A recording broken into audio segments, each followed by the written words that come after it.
एक व्यक्ति आज नया नया डायरेक्ट सेलिंग में आया जी, तो आते ही उसे अपने अंदर कौन से ऐसे बदलाव करने चाहिए कि वो इसमें रच बस जाए और आगे बढ़ जाए और कामयाब हो जाए? सबसे पहली चीज जो उसे करनी चाहिए सर, कि जो बेसिक ट्रेनिंग में सिखाया जाता है उस ट्रेनिंग को वो जितना हो सके अपने अंदर इन्वॉल्व करने की कोशिश करे। कहने का तात्पर्य वो सुन करके उसे एक कान से सुन करके दूसरे कान से नहीं निकालना है।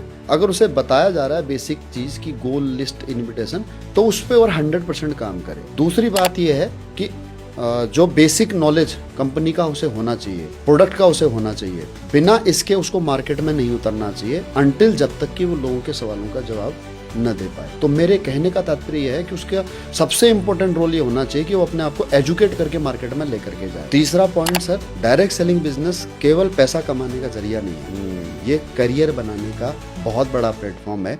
करियर बनाने के लिए काम करें, 5 साल कम से कम इसे कोर्स समझ करके करें। आपको लिख करके दे सकता हूँ, आपका पहले साल में हो सकता है पॉकेट से पैसा लगेगा आपके काम करने में, लेकिन दूसरे साल में आप इतना पैसा कमा चुके होगे कि उसके बाद में आपको घर से पैसा लगाने की आवश्यकता नहीं पड़ेगी।